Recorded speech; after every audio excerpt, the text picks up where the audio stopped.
বন্ধুরে খুব ভালোবাসি, এই কারণে আসছি ওনার সমাধিতে। আর আমি যে নির্বাচন করতে চাচ্ছি বা নির্বাচনে প্রার্থী হয়েছি তাও ওনার কারণে। যেদিন দেখছি যে বঙ্গবন্ধুর মাথায় প্রস্তাব করা হয়েছে সেদিন থেকে আমি প্রতিজ্ঞাবদ্ধ করছি যে আমি গোপালগঞ্জ 2 আসনে সংসদ নির্বাচন করব। তারপরে যখন দেখছি যে 32 নাম্বার ভাঙা হয়েছে, তারপরে আরও স্ট্রং হয়েছি নির্বাচন করার জন্য, আরও স্ট্রং হয়েছি। ফাইনালি যদি আমি এমপি হতে পারি বা না পারি, তাও গোপালগঞ্জের মাটিতে বঙ্গবন্ধু 32 নাম্বার কমপ্লেক্স স্থাপন করব ইনশাআল্লাহ।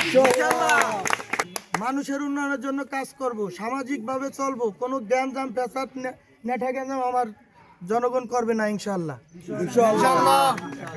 না না, আমি কোনো পদে ছিলাম না, আমি একজন প্রবাসী। আমি 15 বছর সিঙ্গাপুর ছিলাম। যারা প্রবাসী আছেন তারা আমার সহযোগিতা করবেন, দোয়া করবেন। প্রবাসীরা তাদের ফ্যামিলিরই বলে দেবেন যে একজন প্রবাসী দাঁড়াইছে, তারা যেন সহযোগিতা করে, তারা যেন ভোট দেয় প্রবাসীদের জন্য আর কি, তারা যেন আমার সহযোগিতা করে। শিক্ষা প্রতিষ্ঠান, এটা আমার ইশতেহারে দেওয়া আছে, আপনারা দেখে নিয়েন। ইশতেহারে দেওয়া আছে সমস্ত কিছু উন্নয়নমূলক কাজের যে ইশতেহার, সবার আগে আমি দিছি। 71 সালের পরে গোপালগঞ্জ 2 আসনে সর্বপ্রথম স্বতন্ত্র প্রার্থী হিসেবে আমি ফেস্টুন দিছি। আপনারা খবর নিয়ে জানি দেখতে পারেন শিপন ভুইয়ে।